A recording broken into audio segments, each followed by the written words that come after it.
ابدال اور کتب کے مرتبے پہ فائز ہو گئے. بتائیں آپ کو یہ مقام کس طرح سے ملا؟ کون سی ایسی وجہ تھی کہ آپ اس مرتبے پہ فائز ہو گئے؟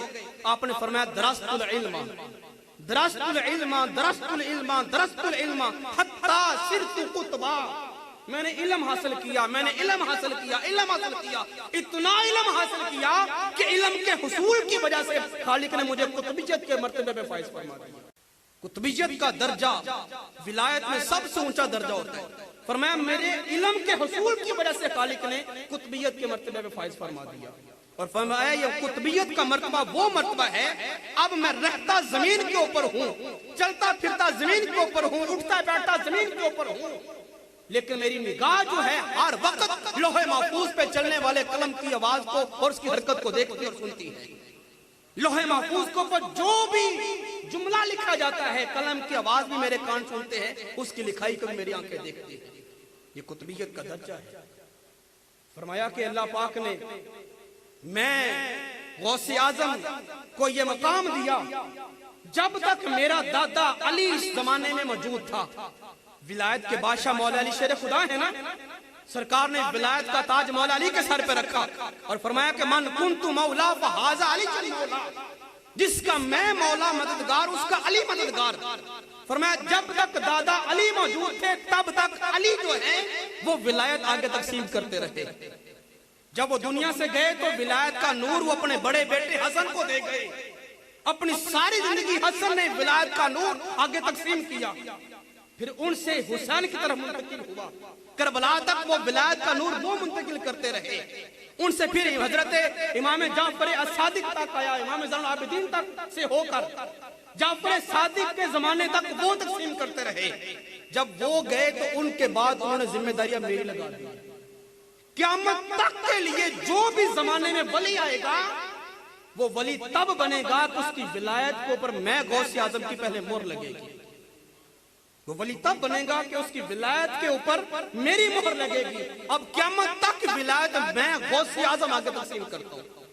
کوئی ولی بن ہی نہیں سکتا جب تک کہ وہ میری ولایت کا دم نہ بھرے. بڑے بڑے ولی آئیں گے، بڑے بڑے غوث آئیں گے، کتب اور ابدال آئیں گے، کسی کی ولایت اس مرتبے کی نہیں ہوگی جس مرتبے پہ رب نے مجھے فائز فرمایا، جس مرتبے میں مجھے رب نے فائز فرمایا. اور فرمایا یہ سارا کچھ مجھے جو ملا درست العلم حتی صرت قطبا، یہ علم کے حاصل کرنے کی وجہ سے ملے.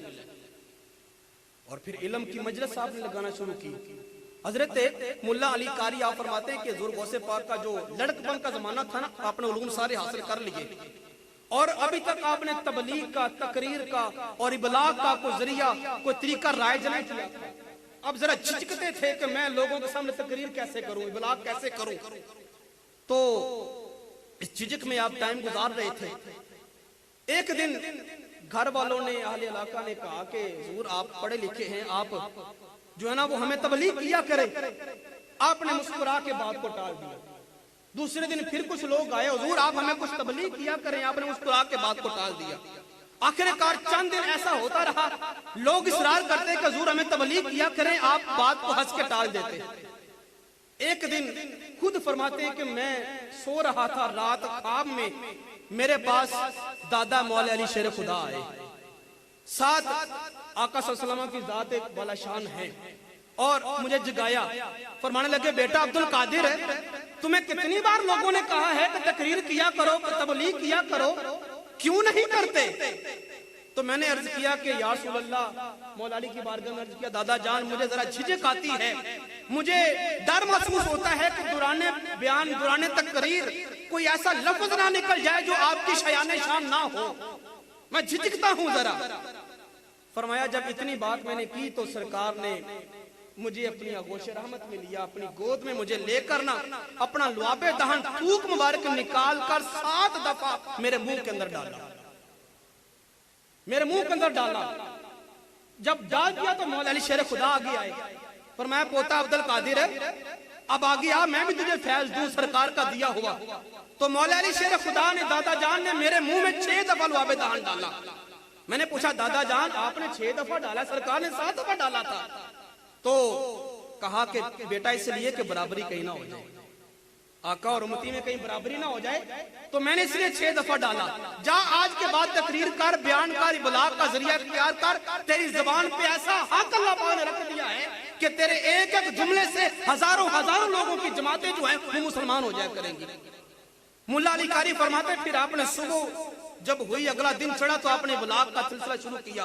पहले वो जो बगदाद की आपके इलाके की छोटी मस्जिद थी, वहां से आपने इबलाग का सिलसिला शुरू किया तबलीग का। वो नमाजी फैज याब हुए, वो साथी फैज याब हुए। जब ये बात बाहर फैली तो दूर दराज के इलाके के लोग आना शुरू हो गए। यहाँ तक कि हफ्ता ही अभी गुजरा था जुमे से जुमे तक कि मस्जिद जो थी वो भर गई। इतना असर आपके जुमलों के अंदर, आपके कलाम के अंदर इतना असर कि जौक दर जौक लोग आना शुरू हो गए, मस्जिद भर गई। हफ्ते के बाद मस्जिद जो ना वसी करना पड़ी, बगदाद की मस्जिद को वसी कर दिया गया। लेकिन फिर को महीना गुजरा तो लोग इतने बढ़ गए कि वो मस्जिद वो भी छोटी पड़ गई। फिर आपने हुक्मनामा जारी फरमाया कि चलो हम यहाँ से उठकर बगदाद की जो मरकजी जनाज़गाह है वहां पे जाके जो ना वो हम दर्द किया करेंगे। वहां पे जाना शुरू कर दिया, लोग वहां पे जाके फैज याब हो रहे हैं। कुछ चंद दिन वहां पे गुजरे, इतने लोगों के जो ना काफिले आना शुरू हुए, इतना हजूम पड़ा कि मरकजी जनाज़गाह जो थी बगदाद की वो भी भर गई।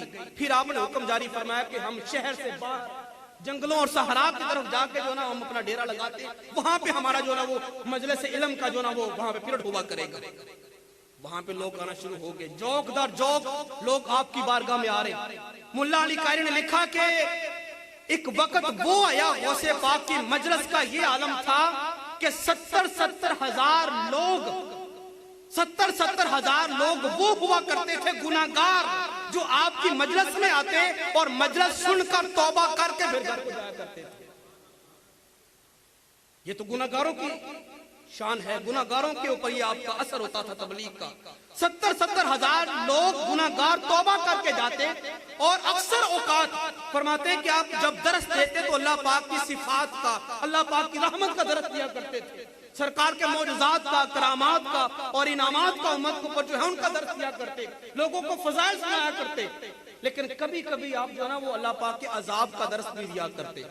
जिस दिन सरकार गौसे पाक अल्लाह पाक के अजाब का दर्द देते ना, उस दिन 70 हजार से अबव लोग जो होते ना उनके जनाजे आपकी मजलिस से निकला करते थे।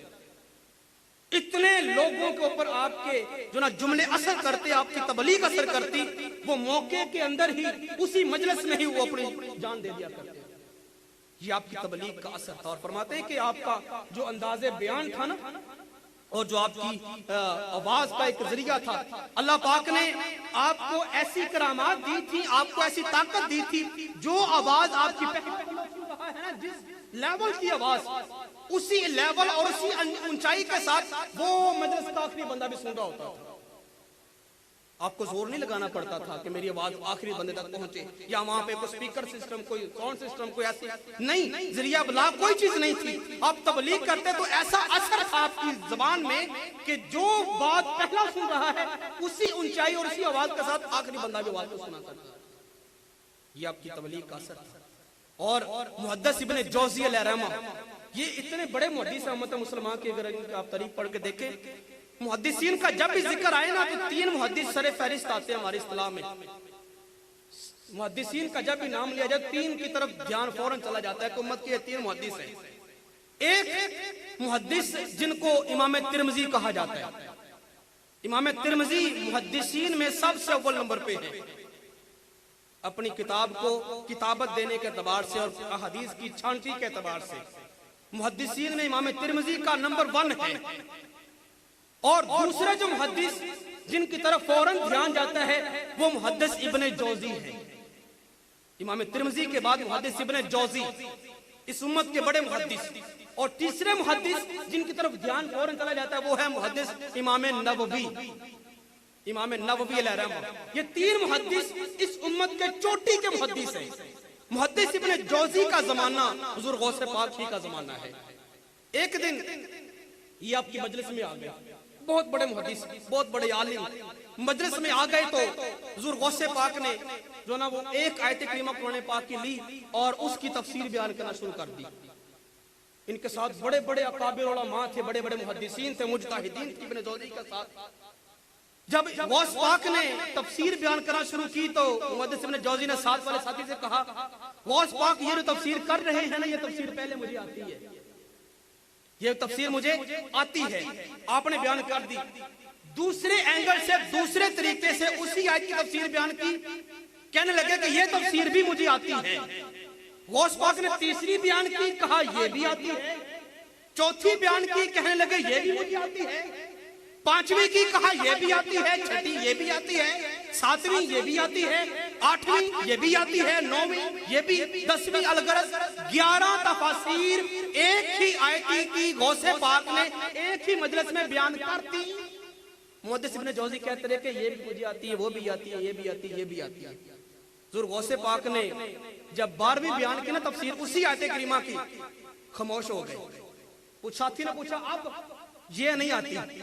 गौस पाक ने 12वीं की, अब ये भी नहीं आती। 13वीं की, 14वीं की, 15वीं की, यहां तक के गौसे पाक ने उसी एक आयत की 41 तफसीर बयान कर दी। 41 तफसीर बयान कर दी। 11 तक तो कहता रहा कि मुझे आती है, ऊपर वाली 20 के जवाब में कहता मुझे नहीं आती, मुझे नहीं आती। लेकिन गौसे पाक कभी 42वीं बयान करने लगे। मजलिस से बेसाख्ता उठा, गौसे पाक के कदमों में गिरा, कहने लगा कि हुजूर मैं आपका इम्तिहान लेने आया था, फेल हो गया, मैं अब आपका इम्तिहान नहीं लूंगा। कदमों में गिर के इस बात की मैं आपसे मादरत करता हूँ और आपसे इल्तिजा करता हूँ, छोड़े आगे की तफसीर, आप जाने, आपका काम जाने, मुझे अपना मुरीद बना ले। मुहद्दिस इब्न जौज़ी जैसा शख्स, मैंने ये मिसाल इसलिए दी कि ये उम्मत मुसलमान का सबसे बड़ा मुहद्दिस है। जब सबसे बड़े मुहद्दिस का ये आलम है, हुजूर गौसे पाक के सामने माथा टेक जाए, एड़ियां रगड़ जाए, तो बाकी के तो किसी जुमरे में और किसी गिनती में आती ही नहीं है। हुजूर